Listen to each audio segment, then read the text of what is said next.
All right, guys, we got a super fast, super easy tie. This is a rainbow perdigon, and it's a super effective fly. I'm starting with my bead already in place. Just a quick trick. Put these guys in your vise like this. Touch it with a little super glue right there. Give it a few seconds, let it cure, and then you're ready to go. I actually do that by hanging a whole bunch of flies down here on the vise on the bob and cradle, and I'll do like 6 or 8 flies at a time, get them all ready, and then all of these beads and hooks are ready just like this. That way you don't have to build up a great big taper right behind that bead, especially on these perdigons where you want them to be super, super thin. So this is just starting out with some 70 denier in red. We're going to use some Coq de Leon to keep it super slender for the tail. I'm just going to pick a few fibers here, probably about 5 or 6. Yeah.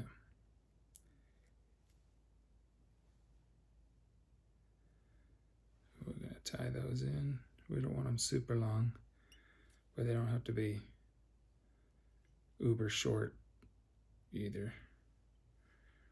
Might be just a tad long. There we go. One thing I've found with these perdigons, I think they fish a little better if that is pretty straight line with the hook shank and the tail fibers coming out. If you wrap this back too far and get those things going down, anyway, I think that it fishes a little bit better when they're straight, so I don't go back more than that. I'm just gonna lock this Coq de Leon fiber down, keeping it all the same super slender look here.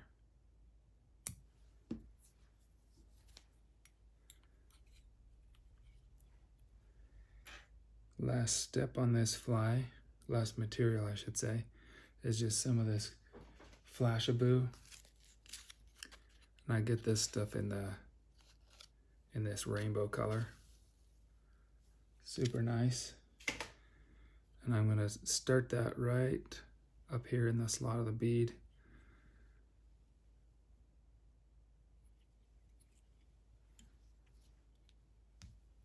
Okay. And just wrap the back again.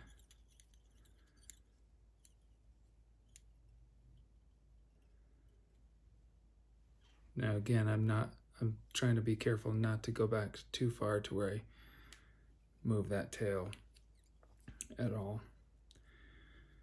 And I'm gonna twist my thread a little so that I open it up so that it can lay pretty flat here.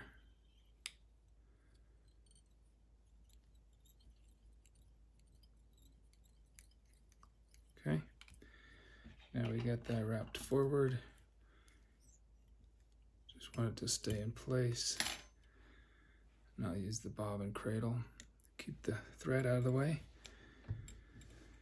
And I like to put just a tiny, tiny bit of super glue under this Flashaboo.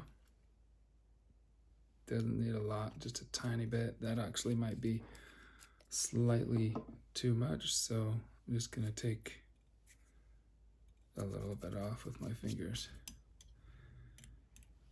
Okay, now we're just gonna wrap this Flashaboo forward.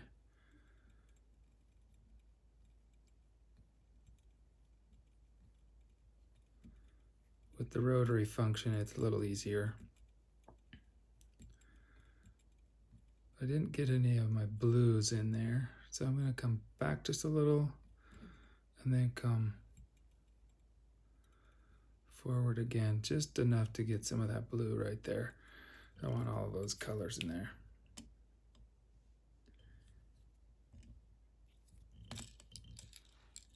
Okay.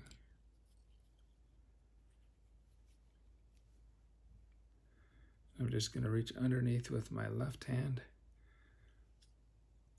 and then wrap over with my right hand. Give that a couple of wraps. Doesn't have to be a lot because we're going to finish this fly with some UV resin.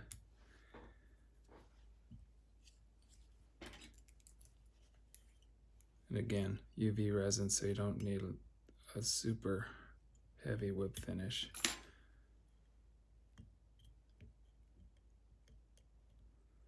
Just enough to keep the thread in place.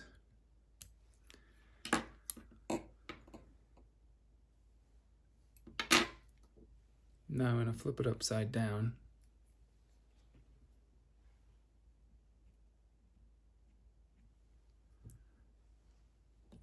And I'm flipping it upside down so that when I put this,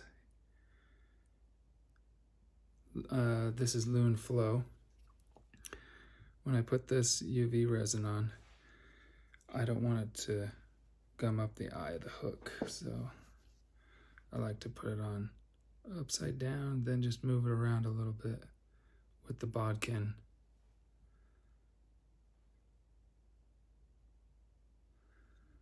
And I'm making sure that I have a little bit to fill up that slot on the bead.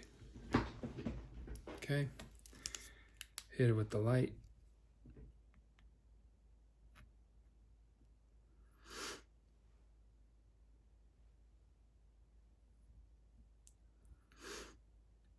Piece of cake. And this fly is almost done. The last step on this fly is just a little of this. This is a fly fishing staple right here. Fly tying staple. Black nail polish.